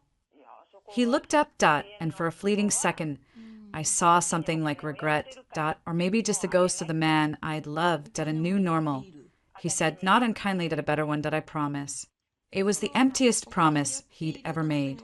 I turned and walked out. I drove to Mountain View, the humming sanctuary of the Forge. But I didn't package the true complete Aries data. I packaged a brilliant, beautiful, convincing fake. A data set that would pass a cursory investor glance full of promising trends and jaw-dropping preliminary results, but with a core lattice key algorithm subtly scrambled. Its output seeded with elegant, undetectable errors that would cause cascading failures in any real-world application. IT was a poison pill, wrapped in a golden apple. As the fake data uploaded to his secure drop, I copied the real, flawless dataset onto 3 separate encrypted drives. Then I picked up a burner phone and made a call. Marcus answered on the first ring. Status. He took the bait. I said, why voice steady? He's using Aries data to secure a loan to cover the Neuralink money. I'm sending the fake package now. Good. Walsh's team just subpoenaed his personal bank records. The pressure is working. He's moving. We have to be ready. I am ready. I looked at the drives in my hand, then at the screen where the upload progress bar reached 100%. He's about to learn that the most dangerous weapon isn't the one hidden in the basement. It's the one he handed the keys to, believing it would never turn on him. I ended the call. The trap was no longer just set. The jaws were beginning to close. The San Francisco Tech Summit was the Silicon Valley equivalent of the Met Gala, a sea of black turtlenecks and statement blazers, the air thick with the scent of venture capital and unearned confidence. The main stage was a spaceship of glass and light where futures were pitched and fortunes promised. I stood in the wings, fingers tracing the sleek edges of the presentation remote in my pocket. Backstage, IT was controlled chaos.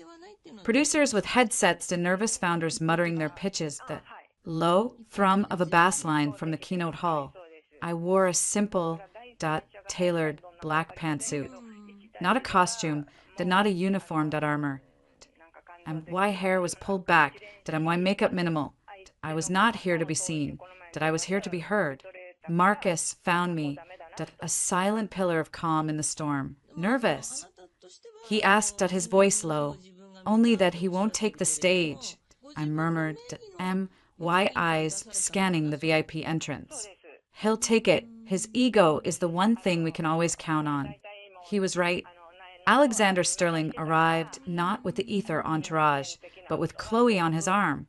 She was a vision in ice blue silk, clinging to him, laughing at something. He said, the very picture of the supportive, dazzling partner. The press swarm descended, flashes popping. He gave them a few practice smiles, a wave, then guided Chloe toward the reserved front row seats. He didn't look for me, I was part of the scenery. My personal phone vibrated, a text from a number I didn't recognize. Unknown. The board is convening an emergency session tomorrow at 9 a.m. Walsh's preliminary findings were illuminating. Your testimony will be required. Be ready, GW. Gretchen Walsh, the auditor, the call to arms had come. On stage, the host was wrapping up his effusive introduction a visionary who needs no introduction, the man redefining the boundaries of artificial intelligence. Please welcome the CEO of Ether Innovations, Alexander Sterling. The applause was deafening. Alex strode onto the stage, all easy confidence and focused intensity. He hugged the host, waved to the crowd, his gaze sweeping over the adulation. He owned this room. Thank you. What an incredible time to be building the future. He began his voice amplified, warm, and commanding. He spoke of moonshots, of human potential, of ether's role as a catalyst. He was brilliant. He always had been. That was the tragedy of it. And the key to that future. He continued, leaning into the microphone, lies not just in dreaming big, but in building the foundational tools that make those dreams possible. That's why today, I'm incredibly proud to give you a first look at the engine that will power the next decade of intelligence systems, the culmination of years of quiet, dedicated work from our most brilliant minds. Ladies and gentlemen, Project Ares. The screen behind him lit up with the Ether logo, then dissolved into the stunning, sleek visuals from my presentation, the ones I had prepared for him. The crowd oohed and awed. He walked them through the groundbreaking, efficiency gains, the revolutionary, learning algorithms. He was selling, and they were buying. The data, he said, pausing for effect. IS not just promising, IT is transformative, a graph appeared, showing the fake, perfect exponential curve of Ares performance. We validated it under the most rigorous conditions, and the implications are limitless. He was reaching his crescendo, the room hanging on his every word. This was his moment of supreme validation, the moment he would use my work, even the corrupted version of it, to cement his legacy, and he believed secure the funds to bury his fraud. He took a sip of water, preparing for his finale. This isn't just a product launched, it's a new chapter for... The side door to the stage creaked open, I didn't walk. I emerged. The stage lights were blinding, but I kept my eyes fixed on the teleprompter screen ahead, where Alex's speech was displayed. I saw his reflection in the glass, his head, turning to the sentence dying in his throat. Confusion, then a flicker of cold anger crossed his features. The audience murmur rose. The host, flustered, moved to intercept me. I held up a hand, and something in my expression. The absolute, glacial calm. Stopped him, I walked straight to the center of the stage, stepping into the pool of light beside Alex. The silence was absolute, electric with confusion.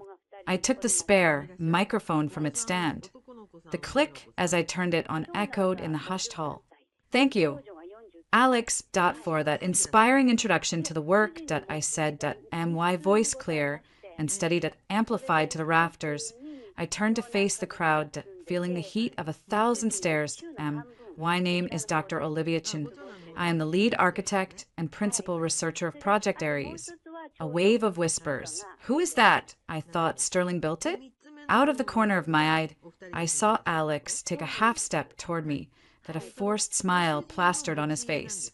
Olivia is far too modest, he said into his mic, trying to reclaim the narrative. She's a key part of our phenomenal team. I didn't look at him, I kept my gaze on the crowd, a key part, I agreed, nodding slowly. But a team, by definition, implies collaboration, transparency, shared credit, I paused, letting the words hang, and a shared truth. I clicked my remote. The screen behind us changed. Gone were the glossy ether graphics. In their place was a simple stark document, a marriage certificate from the San Mateo County Clerk's office. Our names, Alexander Sterling and Olivia Chin. The date, 2 years and 17 days ago. The gasp from the audience was a physical thing. Camera's word, I saw Chloe. In the front row, her face frozen in a perfect mask of shock that was rapidly crumbling into horror. Alex's hand shot out, grabbing my wrist. The microphone picked up the rustle. His grip was vice-tight. He leaned in, his lips near my ear, his voice a venomous off my kiss. What the hell are you doing? Stop this, now. I didn't pull away. I turn my head, bringing my own mic subtly between U.S. and Y voice. When I spoke, was calm, audible to all. The truth, Alex, is that you've been presenting 2 different stories, point 1 for the public, and a much darker one for behind closed doors. I clicked again. The marriage certificate was replaced by a series of financial documents Marcus and I had painstakingly compiled, a flowchart.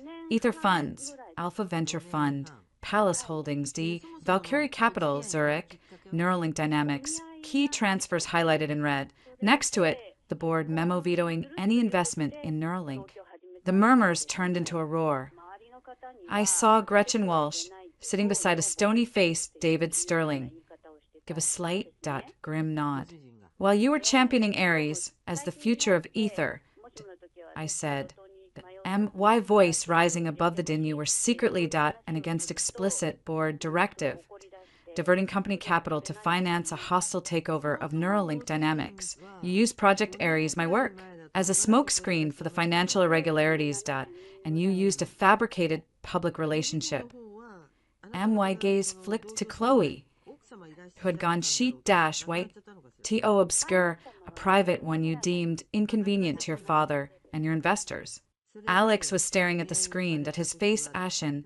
He dropped my wrist, as if burned. He fumbled for his own microphone, his cool utterly shattered. These are forged documents. This is a baseless, malicious attack from a disgruntled employee. An employee. I repeated, letting the word hang. I clicked to the final slide. IT was a single photo taken from a security camera feed Marcus had miraculously unearthed. IT showed Alex and me over a year ago, leaving the courthouse after our marriage.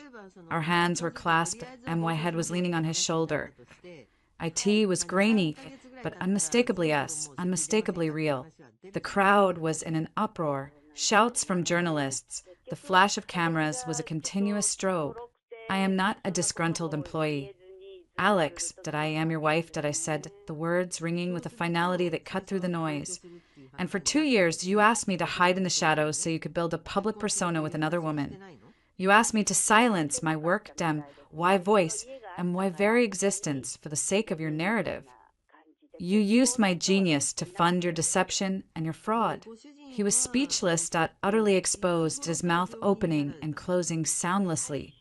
The master strategist had no play left. I turned fully to the audience, T.O. the sea of stunned faces. You came here today to see the future. You saw performance. The reality is that the true engine of innovation at Ether, Project Ares, was built in the dark to be why a person whose identity was considered a liability. The company you're being asked to invest in is being led by a man who lies to his investors, defies his board, and would rather hide a wife than honor her. I took a deep breath, my heart hammering against my ribs, not with fear, but with a terrifying, exhilarating freedom. The technology behind Ares is real, its potential is real. But it does not belong to a foundation of lies. I looked directly at the section where the major investors and tech journalists SAS of this moment, why work, why research, and the genuine, uncorrupted Ares core are my own intellectual property. The future I've been building will not be launching under the Ether name or with Alexander Sterling. I dropped the microphone. IT hit the stage with a deafening thump. The silence that followed was profound, broken only by the frantic clicking of cameras. I didn't look at Alex again. I walked off the stage the same way I'd come on. Past the stunned host, past the gaping backstage crew, Y heels clicking a steady, deliberate rhythm on the polished concrete. The chaos erupted behind me. Shouts, someone calling my name, a producer rushing toward me. Then stopping at the look on my face, I pushed through the heavy fire door and into the cool, quiet dimness of a service corridor. I leaned against the wall for a moment, closing my eyes, breathing in the smell of industrial cleaner and concrete. The adrenaline was a tidal wave receding now, leaving me shaking but utterly clear. My phone buzzed. It was Marcus. Marcus. Cars at the south loading dock. The wolves are howling. It's beautiful. I smiled, a real one. For the first time in what felt like years. When I pushed open the door to the loading dock, the gray San Francisco daylight felt like a baptism. That Marcus's sedan was idling, but leaning against it, arms crossed, was Gretchen Walsh. I stopped, wary. Dr. Chin, she said, her voice, its usual flinty self. That was quite a performance. It wasn't a performance, I said. It was a disclosure. A faint, almost imperceptible smile touched her lips as, it was. The board will be in touch. Your testimony, and your evidence will be invaluable. She paused why client, Mr. David Sterling, I.S., particularly interested in ensuring a smooth transition of leadership and a thorough house cleaning. He believes stability is paramount. I understood. David Sterling would use this catastrophe to oust his son and install a CEO of his choosing. He was offering me a role. The whistleblower who helps restore ordered IT was a deal with a different devil. My only interest is in the integrity of my work, I said carefully, and in ensuring that the people who invested in ether based on a lie are made whole. She nodded. A.S., if I'd passed a test, we'll be in touch. She turned and walked away, her heels tapping a sharp rhythm on the asphalt. I slid into the passenger seat of Marcus's car. He didn't say anything, just put the car in drive and pulled out into the city traffic. After several blocks, he spoke. Where to? I looked out the window at the city rolling by. The towers of Silicon Valley glittered in the distance, a kingdom of glass and lies I was finally leaving. Anywhere, I said, the weight of 2 years lifting from my shoulders. Just drive. My phone buzzed again, not a call, a news alert. Breaking, Ether CEO exposed in fraud and personal scandal during Tech Summit keynote. Board announces immediate investigation. Shares halted. I swiped it away. Then I powered off my secret phone, the last tether to Alexander Sterling, and dropped it into the footwell. IT was over. The future, for the first time, that was a blank page. And I was finally holding the pen. 6 months later, the scent of fresh paint and coffee hung in the air, the stark contrast to the sterile, filtered atmosphere of ethered. My new office was smaller. A converted warehouse in Oakland's vibrant, gritty Temescal district. The view was of a mural-covered brick wall and a fire escape, not the San Francisco skyline, but I loved it. My desk was a reclaimed door on iron sawhorses on it sat a single, sleek monitor, a prototype chassis of the Ether Neuralink interface, a bulky, outdated name I discarded, and a thick legal binder. The binder was open to the final settlement agreement. My lawyer, a razor-sharp woman named Anya Desai that Marcus had found, tapped a manicured nail on the signature line. It's a clean severance. Olivia, more than clean, its vindication. I scanned the terms again, in exchange for dropping all personal claims and agreeing to limited, non-disparaging confidentiality regarding the personal aspects of the marriage. Ether, under its new interim CEO installed by David Sterling, conceded full, uncontested ownership of all pre-existing Aries research and algorithms to me. They also provided a substantial, one-time contribution, the founding of my new venture, a sum that was part severance, part hush money, and mostly a desperate attempt to avoid a drawn-out, public court battle that would further tank their valuation. They're also formally withdrawing their opposition to your patent filings. Anya added, a satisfied gleam in her eye. The Aries core is yours, free, and cleared AS is the new branding. I rather like Phoenix Neural. It has a certain defiance. Phoenix Neural. Y company, born from the ashes of ether, from the wreckage of a stolen life. We were 3 people strong. me, Marcus as my CTO, and a brilliant, fiercely loyal quantum engineer named Rohan we'd poached from Ether's wreckage. The buzz since the summit had been a low, constant hum. Scandal was a powerful accelerant. Why story? The brilliant, hidden wife exposing fraud and reclaiming her work had made me a reluctant but potent symbol. The venture capital offers had been flooding in that I'd chosen. Carefully, a syndicate led by a no-nonsense female partner who cared more about my tech than my tabloid history. Sign it, Anya said, handing me a pen. Close this chapter, permanently. I took the pen that IT felt heavier than any I'd ever held. I scrawled my name, Olivia Chin, with a finality that echoed in my bones, the last legal tether to Alexander Sterling. Tio, the ghost of Olivia Sterling, that was severed. Done, I breathed. Anya gathered the documents. He's scheduled for his deposition with the SEC next week. His father's lawyers are negotiating a separate settlement with the board. Word is they're pushing for a full clawback of his stock options and a permanent ban from serving as an officer of a public company. She allowed herself a small, cold smile. The Sterling legacy is getting a ruthless rewrite. I felt no triumph, only a distant, weary satisfaction.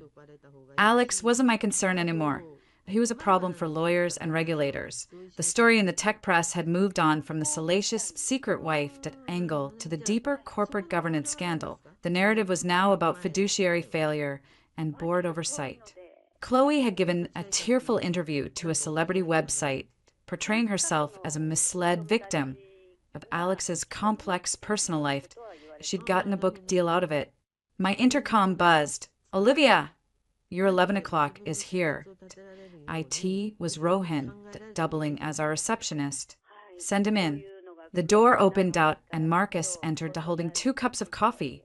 He'd traded his ether hoodie for a Phoenix Neural one. The Phoenix, rising in minimalist orange and gray lines. He looked at Anya packing up, then at my face. It's finished, I said. Good. He handed me a coffee. Now we can focus on the fun part. The investor demo is in 3 weeks. The beta testers for the first API are raving. The Phoenix is not just rising, it's doing loop-de-loops. I smiled at a real, unforced one. This was my world now, code, collaboration, creation. I know shadows, I know secrets. My personal phone buzzed on the desk, a San Francisco number I didn't recognize. I almost let it go to voicemail, but something made me pick up. Dr. Chin. The voice was older, graveled with authority, and a lifetime of cigars. David Sterling. Anya. And Marcus froze, watching me. Mr. Sterling, I said, why voice neutral? I'll be brief, he said, dispensing with pleasantries. The settlement is executed. Your company is launched. You have what you wanted. I waited. My son is disentangled from Ether. Permanently, his misadventures have been contained. A significant cost. He paused, and I could almost see him in his Boston club, staring out at the Charles River. You are a formidable woman, Dr. Dachin. Why initial assessment of you was incorrect. It was the closest to an apology or a compliment I would ever get from a man like him. Thank you, I said, because it was easier than anything else. This Phoenix Neural. He continued, his tone shifting to pure business, your seeking series, I am aware of the term Sandhill is offering you, I will top them by 20% and board seat. Pure silent partner. The audacity was breathtaking. After everything, he wanted to buy his way into my success. T.O. own a piece of the Phoenix he tried to bury. Why? I asked, genuinely curious. Because it is good business, he said simply. And because I make it a point to own my mistakes. Investing in you corrects one. It was a cold, calculating, and utterly transparent move. He was hedging. Betting on me was a way to salvage the Sterling name from the wreckage his son had created. IT was also a warning shot, a reminder that he was still a force, watching. I appreciate the offer, Mr. Sterling, I said, meeting Marcus's raised eyebrows with a calm shake of my head. But Phoenix Neural's foundation is independence. We're not looking for silent partners. We're looking for loud, aligned believers. Have a good day. I hung up before he could respond. Anya let out a low whistle. You just turned down David Sterling. I just turned down a leash that I corrected that, standing up, that I walked to the large window that looked into our main lab space, where Rohan was already elbow deep in circuitry. This company that what we build here, it gets to be what we say it is that, and no narratives, and no hidden agendas. Marcus came to stand beside me. He won't be the last shark to circle. I know, I said, watching Rohan work, but we're not bait anymore toward the ocean. Later that evening, I stood on the rooftop of my new apartment building in Oakland. The bay spread out before me to the lights of San Francisco, a glittering, distant lie across the water. The wind was cool, carrying the scent of salt and possibility. My phone buzzed again. This time, .it was an email alert. The subject line, Speaking Inquiry, Women in Tech Summit. I opened an invitation to give the keynote. They wanted me to talk about resilience, about innovation, about finding your voice. A year ago, I would have deleted it, paralyzed by the fear of exposure 0.6 months ago, I would have seen it as a cruel joke. Now that I read it, a slow smile spreading across my face, I typed a reply. Subject, Speaking Inquiry Women in Tech Summit. Dear Dr. Vance, thank you for the invitation, that I would be honored, that MY Talk will be titled, Building from the Ground Up, when the foundation is your own. I hit send, then I scrolled through my contacts at MY thumb hovering over a name I hadn't tapped in months, not out of longing, but out of a need for one final, personal closure the legal documents couldn't provide. I typed a text, simple and direct. Me, 8:14 p.m. the settlement is signed. It's done. I don't expect a reply. I just needed you to know, for me, that it's over good. I'm not your secret anymore. I'm not your asset. I'm just Olivia, and I'm free. I didn't wait for the typing bubbles to appear. I blocked the number, then deleted the contact. I watched as the phone asked, delete this contact? I tapped yes. The past vanished from my screen. I looked back at the city lights, not as a skyline I was hiding from, but as a horizon I was moving toward. The phoenix had risen, the ashes were cold, and the nest I was building with my own hands and my own mind and my own chosen family was finally unequivocally my own.